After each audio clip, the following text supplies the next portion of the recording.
जय जय बागेश्वर वाले बाबा, जय हो बागेश्वर धाम।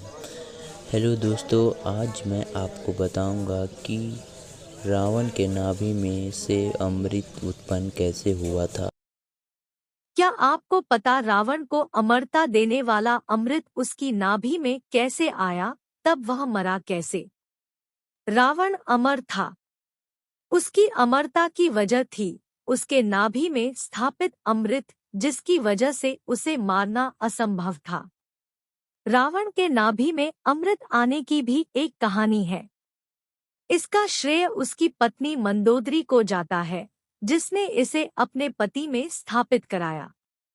इसके बारे में रावण और मंदोदरी के अलावा एक ही शख्स जानता था।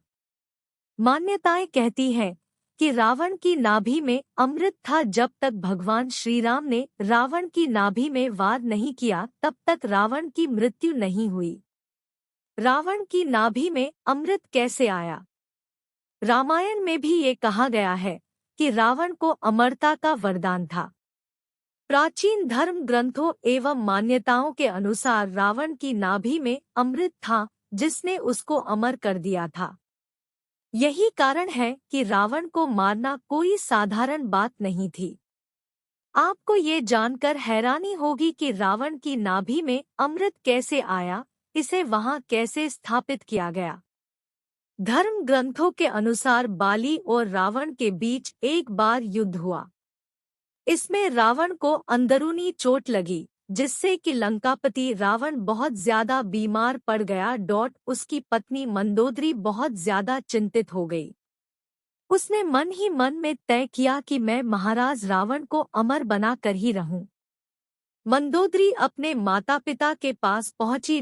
वह मैदानव की बेटी थी। उसके पिता अद्भुत ताकतों के स्वामी थे।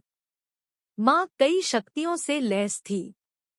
अमृत कलश चंद्रलोक पर था। वहां मंदोदरी जा नहीं सकती थी, क्योंकि उसके पास उड़कर जाने की शक्ति नहीं थी। उसके मामपति ने ये शक्तियां उसे दी। वह उड़कर चंद्रलोक गई। हालांकि वहां जाकर भी वहां के अमृत कलश कुंड से अमृत की कुछ बूंदें लाना भी आसान नहीं था। कोई इसे चुरा नहीं सकता था। मंदोदरी के पिता ने ही उसे स्वर्ग लोक में स्थापित किया था। चमत्कारिक तथा विद्युत शक्तियों द्वारा इस कलश को स्थापित किया गया था।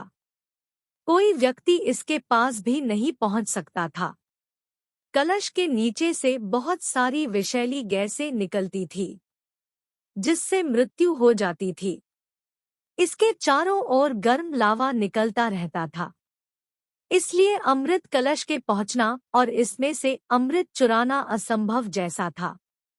चंद्रलोक का एक नियम है कि चंद्रदेव साल में एक बार अश्विन मास की पूर्णिमा, शरद पूर्णिमा के दिन इस अमृत कलश को वहां से निकालते हैं। तब धरती कुछ बूंदें गिराते हैं। मंदोदरी के सामने ये अच्छा मौका था। जिस दिन मंदोदरी चंद्रलोक गई, उसके 2 दिन बाद ही पूर्णिमा थी। जैसे ही पूर्णिमा की रात चंद्रदेव ने अमृत कलश वहां से बाहर निकाला, तभी रावण की पत्नी मंदोदरी मौका पाकर अमृत कलश चुराकर भागने लगी। देवताओं को इसका पता लगा। उन्होंने मंदोदरी का पीछा किया। घबराई मंदोदरी ने अमृत कलश को देवलोक में एक खिड़की पर छोड़ा। खुद अमृत की कुछ बूंदें एक अंगूठी में भरकर नीचे धरती की ओर छलांग लगी दी। पति को अमर करने के काम में उसने देवर विभीषण का सहारा लिया। हालांकि विभीषण ने पहले यही कहा कि चोरी के अमृत का इस्तेमाल कतई उचित नहीं है। बाद में वह तैयार हो गए। शरद पूर्णिमा के दिन इस अमृत की बूंद को रावण की नाभि में स्थापित करने का फैसला किया गया। पहले इसके लिए अशोक वाटिका में रावण को बेहोश या अचेत किया गया। फिर विभीषण ने अमृत बूंदों को रावण की नाभि में स्थापित कर दिया। इसी के चलते रावण अमर हो गया। विभीषण ऐसे शख्स भी थे जिन्हें नाड़ी का ज्ञान था। वह उस समय के एकमात्र वैस्कुलर सर्जन भी थे। इस अमृत के बारे में विभीषण ने राम को बताया। फिर विभीषण से ये रहस्य जानकर राम ने आग्नेय बाण से उसे सुखा दिया, जिसके कारण बाद में रावण की मृत्यु हुई।